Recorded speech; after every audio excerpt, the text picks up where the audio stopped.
before the start of currently my second favourite arc and the greatest backstory to any character introduced so far throughout this world.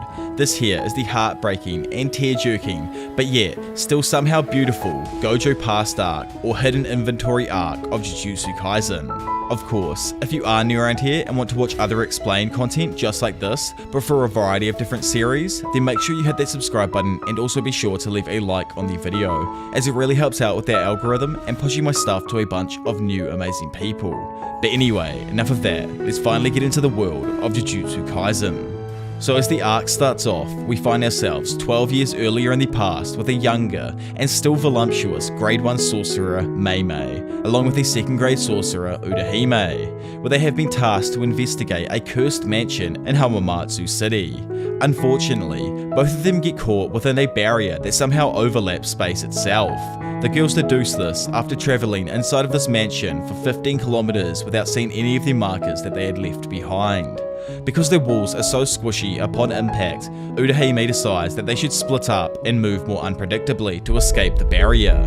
However, just before the girls are able to put their plan into action, the house is suddenly torn apart by the cursed technique Lapse Blue. As Urahime recovers from the sudden eruption, Jujutsu High's 2nd year student, Satoru Gojo, appears in front of her. He asks if she's crying, annoying Urahime, and Mei also mocks her, asking Gojo if he would console her should the sorcerer cry. Gojo believes Mei wouldn't cry though, and just before Urahime is able to berate him, a giant curse appears behind her. Funnily enough though, instantly after the curse appears, an even larger curse spirit appears behind it to devour it. Also there, Jujutsu High's 2nd year student, Suguru Geto, orders his curse to not eat the other one just yet so that he can absorb and assimilate it later. He tells Satoru it's not nice to pick on weaklings like Urahime, to which Gojo points out that Suguru is teasing Urahime without even realizing it. Their classmate Shoko also arrives with them, much to the excitement of Urahime. Apparently Mei and Urahime were trapped in a rare type of barrier that messes with space-time itself. The other students were sent by Yaga, as it was odd that a grade 1 sorcerer hadn't made contact with them for a few days. Mei immediately asks where the curtain is, shocking all of the students who had completely forgot to put up a barrier. Back at Jujutsu Tech, soon after news of a so-called explosion that destroyed the mansion makes the news, grade 1 sorcerer and currently the 1st year teacher Masamichi Yaga questions the 3 students. One of them said that they had put up a curtain and then left their manager behind. Shoko and Suguru are quick to point Gojo out, however Gojo complains that curtains are pointless since civilians can't see Jujutsu or curses anyway. Suguru argues that it's important that regular humans can't see sorcerers to provide a peace of mind and hide the existence of curses. Gojo believes it is a pain looking out for the weak, but Suguru believes that Jujutsu itself exists to protect non-sorcerers. However, Gojo disagrees and hates those righteous ideals, which begins to annoy Geto. As their argument begins to heat up, Masamichi returns to the class and the boys instantly change their outwards attitude. He then assigns them to a mission together that comes straight from Master Tengen. He says that there is a girl who is a perfect match for Master Tengen, who is known as the Star Plasma Vessel. Yaga tells the boys that they must escort the girl to Master Tengen and then erase her. The boys joke with each other, agreeing that Yaga has let his promotion to the next principal of the school drive him crazy. Suguru puts the jokes aside though and asks if the mission is meant to reset Master Tengen's curse technique. Gojo isn't sure what they're referring to when it's something that he thinks he should obviously know. Yaga explains that Tengen is immortal, but his curse technique does not stop the aging process. Once a certain age is reached, evolution will occur, and Master Tengen will no longer be the same person. Yaga explains that Tengen strengthens all of the barriers used by both Jujutsu High schools as well as the auxiliary manager's techniques. Every 500 years, Master Tengen must merge with a compatible Star Plasma Vessel and rewrite his body's information. Once the body is refreshed, the immortal curse technique will stop trying to change bodies and evolution will not occur. Satoru compares the situation to Digimon, which suffices in this case. The location of the Star Plasma Vessel has been leaked, and there are 2 groups that are currently searching for the girl. One is the cursed user group Q, who wants to take over the Jujutsu world by having Master Tengen lose all reason. The other is a star religious group that worships Tengen as their god, known as the Time Vessel Association. Tengen and the Star Plasma Vessel must merge in 2 days when the moon is full. Gojo and Geto leave for their mission and discuss why the Star Religious Group is after the Star Plasma Vessel. Suguru explains that they worship a pure Master Tengen and that the merger would sully the purity in their eyes. However, they are not a cursed user group and Suguru believes that they won't be major players. He says that they should focus on repelling Q, to which Gojo believes that they should be fine no matter what, since they are the strongest. Suguru interrupts his friend to advise him to be less rude around his superiors. While they discuss Satoru's bad attitude, there is an explosion at the site where they are meant to find the girl. Suddenly, the Star Plasma Vessel is thrown from the building by someone from Q named Kokun. Before the girl hits the ground though, Suguru uses a flying curse to rescue her. He asks the curse user to not make a mess since the students already got in trouble today. Kokun demands that the Jujutsu High students hand over the girl, but Suguru refuses. Satoru watches from below, glad that Suguru made it in time. He notices though 5 daggers thrown at him and uses Technique Infinity to halt them. Another Q soldier named Bayo confronts him and admits that he knows the name of the famous Satoru Gojo. Gojo taunts the soldier and says that he won't beat him senseless if he cries and apologizes now. Elsewhere, at a similar time, Shui Kong, a representative of the Time Vessel Association, meets with a member of the Zenin clan to plan an assassination of the Star Plasma Vessel. However, the man claims that he is no longer a Zenin, and instead goes by Toji Fushiguro now. He then accepts the contract to kill the girl. Back at the battle, Suguru effortlessly immobilizes Kokun with a curse that wants to kiss him. Kokun promises to quit being a curse user and grow rice on the countryside if Geto lets him go.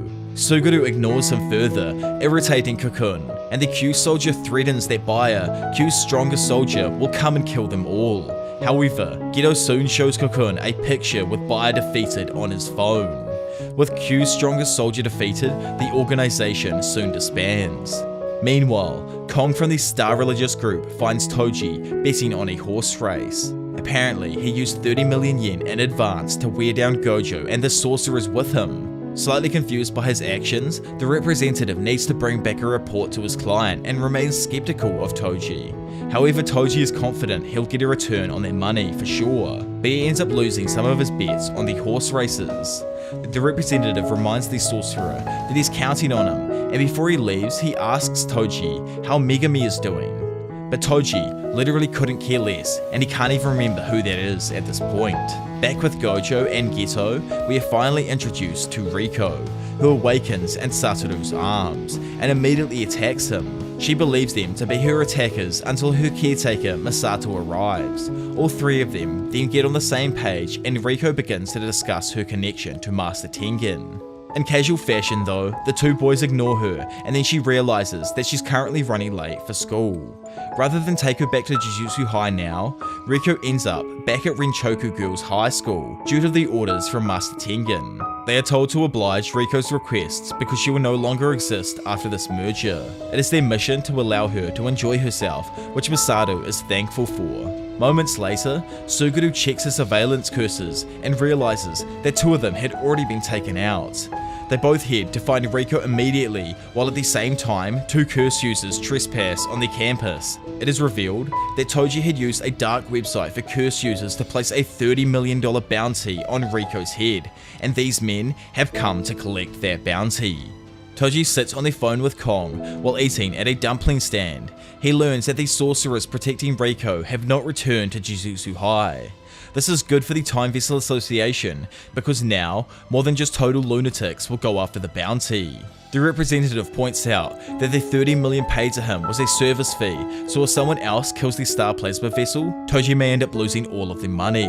Fushiguro though isn't worried, as he knows Gojo will take care of anyone who comes after them. Satoru Gojo is the first in 100 years of the Gojo family to wield both the 6 eyes and the limitless curse technique. Toji's not even sure that he could take out the Star Plasma Vessel with Gojo still present. He plans on using curse users for the remaining 39 hours of the mission to wear down Gojo's group. It will be free labor since no one will be able to cash in on the bounty. The representative realizes that this makes the limit of 2 days turn out in their favor. Additionally, it makes it easier for them to gather curse users.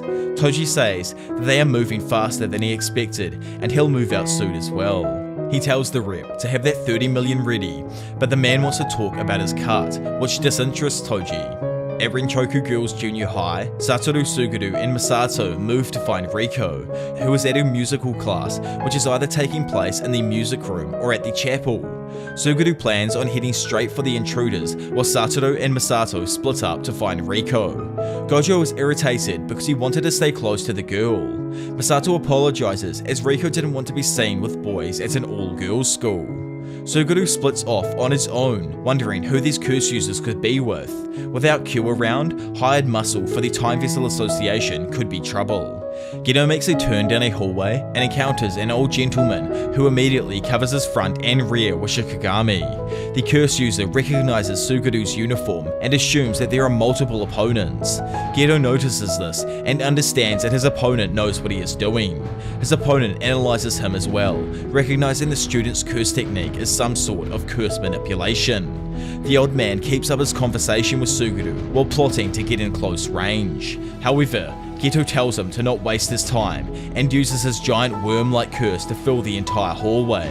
Suguru believes he's won, but the curse user appears from the window behind him, using the blind spot his opponent created to his advantage. He gets within close range of Suguru and believes that he has the advantage. However, his life randomly and instantly flashes before his eyes. Suguru dominates the old man in close quarters and beats him senselessly with a ferocious succession of quick strikes. He recognizes that the old man wanted to get in close and states that fighters who are presented with a single way to win are easily to manipulate. He questions the old man, asking if he is aligned with Q or the Time Vessel Association.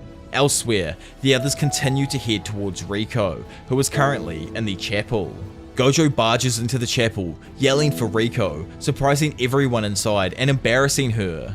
The young girls inside are enthralled by how cute Gojo is, so they start asking Riko questions. Satoru even takes off his sunglasses for them, annoying Riko with his confidence. The teacher makes the girls settle down and momentarily scolds Gojo before giving away her number.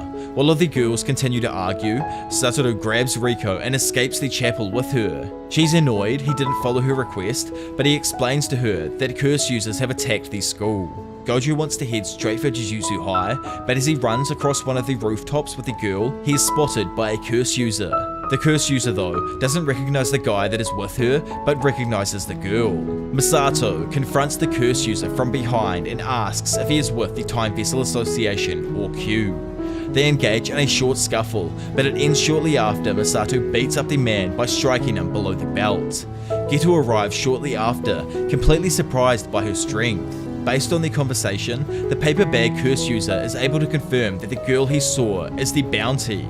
Suddenly, he melts into a puddle of mud, making Masato question if he really was a Shikigami. Suguru calls Satoru and informs him that there is a 30 million yen bounty on Riko's head, with a time limit on a dark website for curse users. Satoru understands and hangs up the phone immediately, as he and Riko are surrounded by 4 of the same curse users. Riko also thinks that the curse users' clones are Shikigami, while Gojo says that their opponent should be a Jujutsu sorcerer. The curse user refuses and forms a 5th clone, claiming being a professional sorcerer is more dangerous than it's worth. While the new doppelganger is forming, Gojo attacks quickly and uses his curse technique, Lapse Blue, to quickly take out 2 people in an instant. Riko notices that the Shikigami haven't been dispelled, and Gojo corrects her, saying that they are not Shikigami. Instead, they are clones of the real technique's caster. 2 of the clones getting close to Satoru, but they can't bypass his infinity, making them easy prey for a counterattack. Thanks to his 6 eyes, Satoru is able to read his opponent's curse technique and decides to divulge his own, allowing him to create a magnetic force that brings the curse users closer to him. Satoru attempts to unleash the curse technique reversal of the Limitless, but it doesn't work. Instead, he's forced to knock out his opponent with a punch, confusing Riko. Suddenly, she gets a text with a picture of Masato captured by the enemy. Suguru apologizes to Riko and Gojo for leaving Masato behind without considering her importance to the enemy. Satoru believes that their enemy will try to pull off a trade. He knows that they have the upper hand and plans on coordinating with their opponents to rescue Misato. Riko refuses because she hasn't gotten to say her goodbyes yet and worries that the merge will happen beforehand.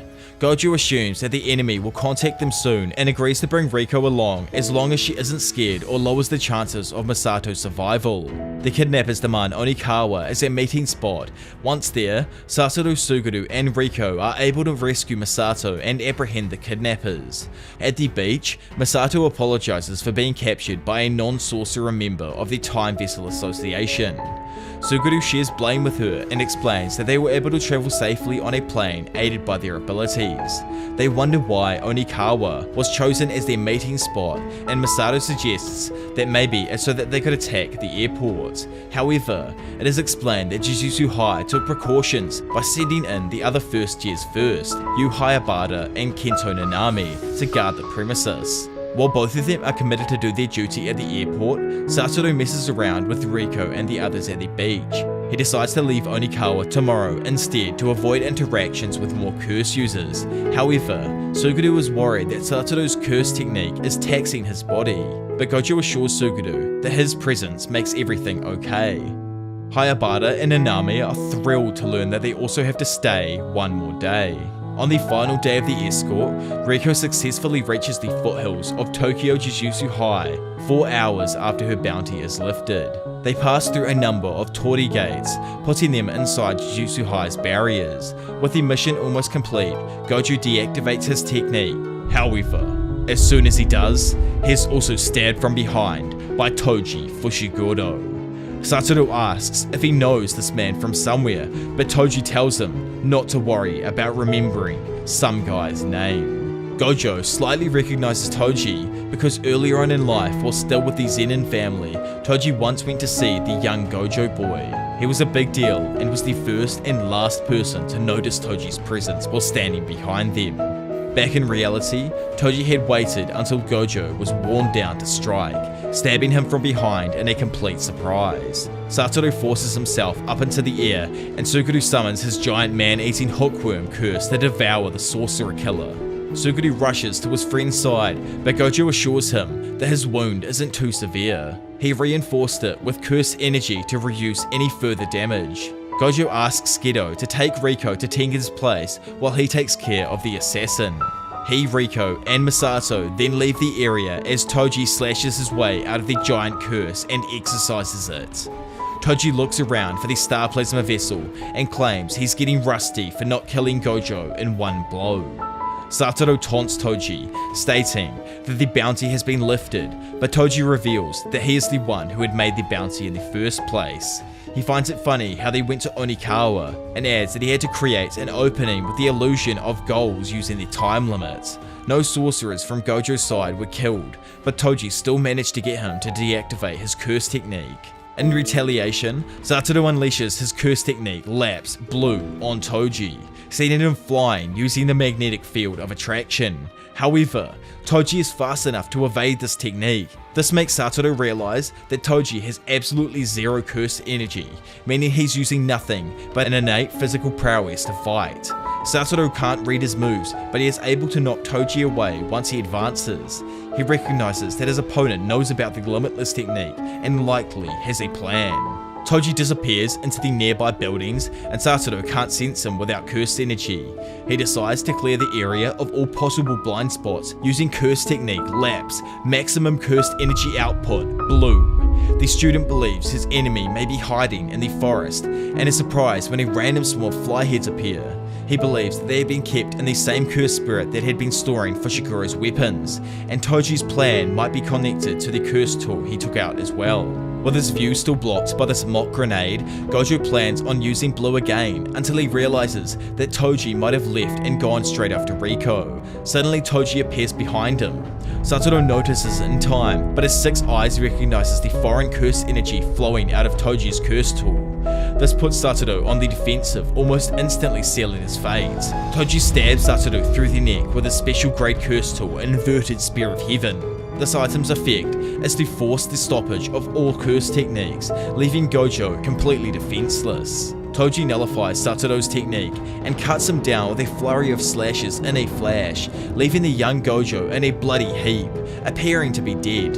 Elsewhere in the catacombs at the bottom of Tokyo Jujutsu High, Masato says her final goodbyes to Riko. They cry and remind each other that they will always love one another.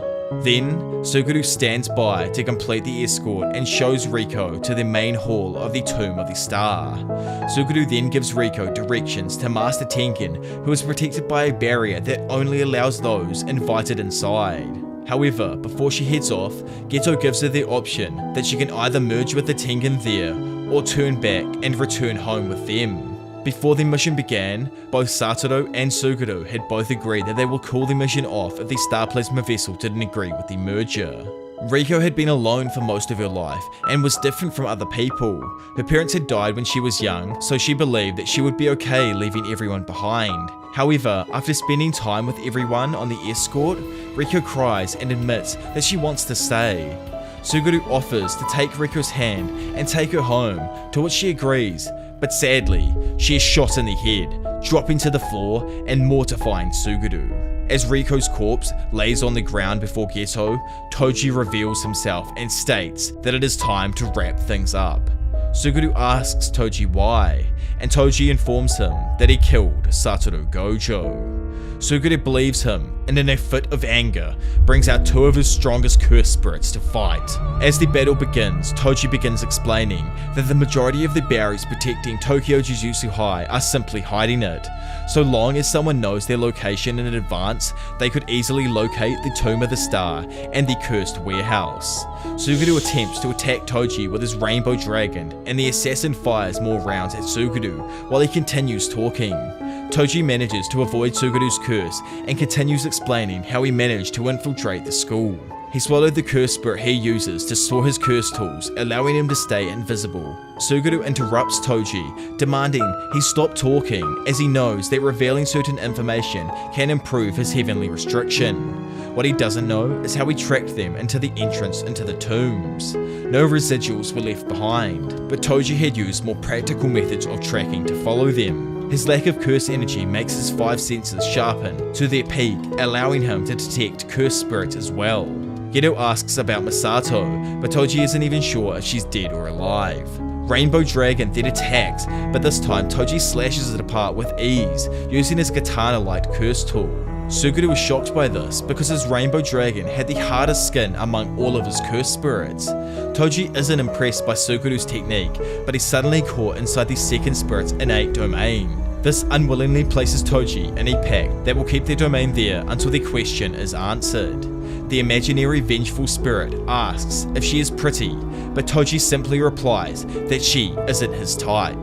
The vengeful spirit domain instantly disappears, allowing Toji to see the scissors floating around him. They are close to his body, ready to cut him apart, but Toji effortlessly deflects all of the blades with the inverted spear of heaven. Suguru comes in close and attempts to absorb Toji's inventory curse, but it rejects him somehow. Toji draws a second blade from his curse and slashes both Suguru and his curse spirit, defeating them both in an instant. Toji puts Suguru down and incapacitates him, claiming he would have easily killed him, but the possibility he could release all the curse spirits he's taken in upon death irritates Toji. Still unimpressed, Toji tells Suguru to thank his parents for being born, then saying that, despite all their blessings and abilities, they all have lost to a simple monkey who can't even use Jujutsu. At the same time, in the foothills of Jujutsu High, Gojo's eye twitches, showing some signs of life.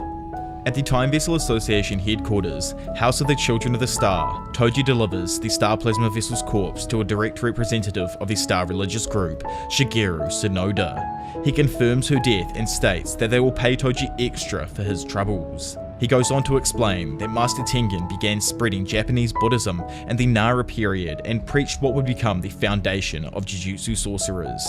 The world of Jujutsu and religion do not agree, and from that disparity, the Time Vessel Association was born. Due to this, Jujutsu sorcerers can't harm the group, while non-curse users are perfect candidates to work for them. The Time Vessel Association couldn't afford to allow an impure merger to take place, and they are ready to fall alongside the Star if needed to be. Toji thinks Shigeru is crazy and asks the man why he didn't kill the maid.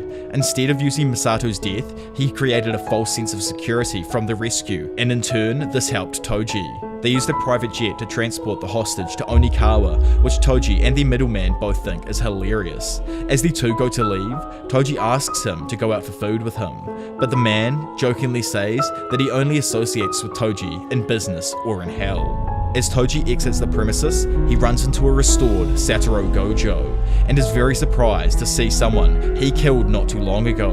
Gojo reveals that he had used a reverse curse technique to heal himself and claims that Toji has lost for not cutting his head off. He explains, overusing the Six Eyes to process the Limitless as well as the reversed curse technique has taxed his brain, making him delirious with a crazed demeanor. And at the very edge of death, Satoru experienced and understood the core of cursed energy. Insulted by the idea that he is lost, Toji takes out the inverted Spear of Heaven and claims that the battle is just beginning. Gojo gets excited, agreeing with Toji completely. Toji attempts to blitz Satoru, slashing at him several times. However, Gojo is able to avoid them and manages to get behind Toji and levitates into the air. Toji turns to face him in time, but Gojo learns to flow the reversed curse energy into the Limitless technique to successfully unleash the curse technique Reversal, Rend. The explosion repulsion power sends Toji flying a great several hundred meters, as Satoru Gojo floats proudly with an insane smirk on his face. Toji acknowledges that his opponent is indeed a monster. Toji stretches out his arm and confirms that the energy wave Satoru used didn't break any of his bones. He then breaks down each of the logistics behind the technique of the Limitless and fully believes that none of them are a problem. He connects the inverted Spear of Heaven to a chain and has a plan for each of the three distinct powers of the Limitless. Even so, an uneasiness lingers over Toji. Gojo levitates above him, upside down and wearing the same insane grin despite having lost their previous fight. Toji begins to hesitate, but quickly calms down and makes his move to kill the young sorcerer, swinging the chain wildly in every single direction. Gojo then apologizes to Riko because he's not vengeful for her. Throughout heaven and earth, Gojo believes he alone is the honored one. Toji creates a dust wave that forces Satoru to float above it, only for the inverted Spear of Heaven to appear in front of him. He thinks the attack will likely land, so Gojo focuses on countering. Inherited techniques have a manual on how to use them, but it's easy for other clans to learn how it works as well. He knows Toji must be a Zenin, but there is one technique only known to a few in the Gojo family. The Hollow technique combines the motion of blue and the reversal of red, colliding two infinites that create an imaginary mass that annihilates everything it touches. Satoru unleashes the Hollow technique, purple, and erases a large portion of Toji's left torso from existence, dealing him a fatal wound and ending their fight. Toji's uneasiness stemmed from him breaking his own rule. He knows he should have said, "I don't work for free," and made a run for it, but the greatest sorcerer alive stood before him. Toji wanted to discredit it and crush it to spite the Jujutsu world and the Zenin family. The self-affirmation caused Toji to deviate from his true self, and at that point, he had already lost. Unfortunately for him, Toji was unable to put aside his petty pride. Satoru asks Toji for any last words, and he initially claims he doesn't have any. However, he then thinks of the young Megami and tells Satoru how his young son will be sold to the Zenin family in 2 or 3 years, and to do as he pleases with that information. Suguru makes his way to the House of the Star and is surprised to find Toji's inventory curse injured on the ground. He goes inside to find Satoru holding Riko's covered corpse surrounded by the worshippers applauding her death. Shocked by how much Satoru has changed, Suguru even questions if he's the same person. Gojo asks if Geto feels like killing all of the non-sorcerers around them because in his current state of mind he doesn't think he'd feel anything. Suguru replies that that is pointless since the ones in charge had fled. Now that the sorcerers are still involved, the Time Vessel Association can't talk themselves out of the situation anymore. As a group with problems to begin with, the Star Religious group will disband with time. Gojo questions if there even needs to be a reason, but Suguru assures him that there does, especially for Jujutsu sorcerers. 1 year later, in August 2007, Gojo demonstrates to Suguru and Shoko his ability to automatically activate and utilize the Infinity. He now possesses an automatic targeting option for Jujutsu that can distinguish between mass, speed, shape, and intensity of fused energy, all in order to ascertain the danger of any approaching object. Now Gojo can almost always have the Limitless active with minimal resources. Normally doing so would fry his brain, but using a reverse curse technique at the same time keeps him fresh. As Satoru tells them about his other improvements, Geto can't help but notice that Gojo alone became the strongest. Now that he can handle any mission on his own, Geto will be going on no more assignments alone as well. With the last year's frequent disasters, curses spawned all over Japan, making it a busy summer for the sorcerers. The endless cycle of exorcism, consumption, using his curse spirit manipulation was beginning to weigh on Geto. He began to lose his way due to the hideous evil of humanity. He wanted to follow through with his duty as a sorcerer, but he couldn't help but think of all of those followers of the star as monkeys. After Suguru takes a shower, he waits around in a room alone to think, until Yu Hayabara comes to give him some company. He tells him about his faraway mission on the next day, and they discuss souvenirs until Suguru asks Hayabara if he's okay with being a sorcerer. Hayabara replies that he's not the type to think about tough questions, but giving his all towards something he can help with provides a great feeling for him. Suguru agrees, and suddenly they're both confronted by a woman, asking them what kind of girls they are into. The woman walks into the room with Suguru and Hayabara. Suguru questions her identity, while Hayabara answers and claims that he can tell she's not a bad person. He leaves Suguru and the woman alone, and shortly after, she introduces herself as the special grade sorcerer Yuki Tsukumo. Suguru learned about her as the special grade who doesn't take on missions and bums around overseas. Yuki explains that Jujutsu ends up treating the symptoms of curses while she wants to get to the root cause of it all. Suguru is confused by what she means by the root of it all, so she explains that she desires a world where curses do not exist. She asks him, what are curses? And Suguru is able to explain that curses are born from negative energy that leaks from humans. And since this is the case, there are only two ways to create a world where curses don't exist. They must either eradicate cursed energy from all humans entirely or teach humans to control it. Toji Zenin was a model case for the former. He was the only person Yuki had found all over the entire world that possessed no cursed energy at all. His heavenly restriction granted him enhanced senses as well as the ability to resist curses. He truly was a superhuman, and Yuki tells Suguru that there's no shame in losing to someone as powerful as he was. Yuki wanted to research him a bit, but he refused her. Cases of heavenly restriction are so scarce, so Yuki decides to focus on the latter option for eradicating curses. Yuki informs Suguru that other than cases where sorcerers die and become curses, sorcerers cannot give rise to curses. Curse energy does not leak from sorcerers at nearly the same rate and flow as non-sorcerers. This is due to the difference in the amount of curse energy some sorcerers use and how it flows while being contained within their bodies. In a general sense, if every human became a sorcerer, it would be impossible for curses to exist. Shocked and still haunted by the followers of the star, Suguru asks Yuki why they shouldn't just kill every non-sorcerer. He snaps out of it right after that though, and Yuki gives him a serious reply. Weeding out non-sorcerers to force evolution might be the easiest route, but it's also the craziest. She asks Suguru if he hates non-sorcerers, and he's unable to give her an answer. Suguru used to believe that sorcerers existed to protect non-sorcerers, but now he doesn't even know if humanity is worth fighting for. Yuki confirms that Suguru must choose between looking down on non-sorcerers and resisting that feeling before getting on her bike and leaving. Before heading out on her motorcycle, Yuki says to him that she'd like the 3 special grades to get along and reveals that the Master Tengen had stabilized. Sometime later, Suguru and Nanami are in the morgue mourning over Hayabara's death. Kento believes it was supposed to be a simple mission to take out a grade 2 curse spirit. However, in a far-off area they travel to, the curse was the subject of a guardian deity's religion. As the deity of that area, it became more powerful and should have been a grade 1. Suguru tells Kento to get some rest and assures him that Gojo will complete the mission. Nanami says that Gojo should take on every mission alone from now on. This makes Geto think about how being a sorcerer is like running a marathon. The finish line is too unclear, and there's nothing at the end of the road but a mountain of fellow sorcerers' dead corpses. Next month, in September, Suguru is sent on a mission to investigate a village where a cursed spirit had been kidnapping people and causing abnormal deaths. Suguru is able to exorcise the curse, but ends up finding 2 young girls who had been beaten and caged. Suguru tries to tell them that they are not the cause of this incident, but the non-sorcerers call them monsters like their parents who should have died at birth. Having heard enough, Suguru unleashes his cursed spirits on the people and accepts his true feelings. Geto murders 112 non-sorcerers and fled the village afterwards. The original target of his mission, the cursed spirit that had been plaguing the village, was thought to be the culprit after all the people were found dead.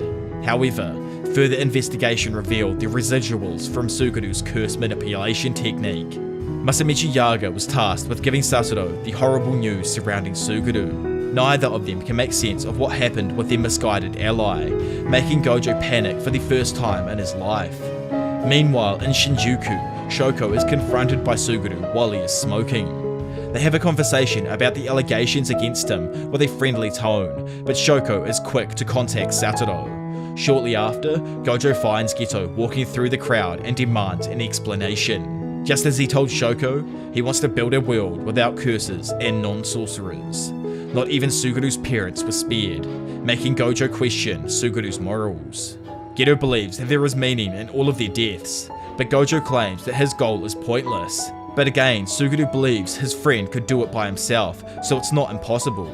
If they could switch places, the impossible could become possible. Geto decides to leave after confirming that this is the life that he has chosen. Geto says that Gojo should kill him if he wants, since there is meaning in that too. And as Suguru walks away with the crowd, Gojo begins to aim his hollow purple technique at him.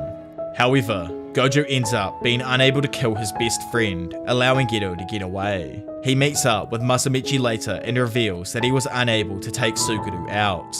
Even though Gojo was the strongest, he realized that he can only save those prepared to be saved. At the building that once served as the Time Vessel Association's headquarters, Geto comes before a new congregation, made up of the remnants of the Star Religious group and like-minded people. Suguru wishes to talk them all over, serving as priests who can free people of their curses. This way, he can collect money and curses at the same time. There are numerous voices of opposition, so Suguru makes an example out of Sonoda by brutally smashing him on the stage. The next time he addresses the crowd, he isn't as friendly. He demands that all of the monkeys obey him. Elsewhere, Satoru Gojo finds a young Megami for Shiguro. The young Megami questions the strange man and asks why he's looking at him strangely. Satoru appears annoyed because Megami looks exactly like Toji. As the two speak, Gojo tells Megami that his father is from the Zenin family, which he left to have his son. The Zenin clan loves people blessed with a curse technique, and Megami is approaching the age where his curse technique will manifest, which makes it perfect time to sell him to the Zenins. This was Toji's trump card against them, which is unfortunate for Megami. The first grader replies that he doesn't care about his father, and his mother Tsukumi hasn't returned in a while either. He believes that they use the divorce money to run off together and live happily without him. Satoru asks Megami if he wants to go to the Zenin family, but the boy is only worried about what will happen to his sister. Satoru taunts him about it to get a rise out of Megami, and when the youngster gives him a fair scowl for insisting, he insists that there is no way Tsukumi would be happy at the Zenin family, which leaves Satoru satisfied. He promises then to take care of things for Megami, and asks him instead to get strong. 11 years later, in the present, on October 19th, 2018, Gojo Sensei wakes up from his dream and all of these past events in his life. He awakens to his 3 students, including Megami, looking at him. Gojo smirks at his longtime protege, proud of how he's grown since then, which confuses Megami.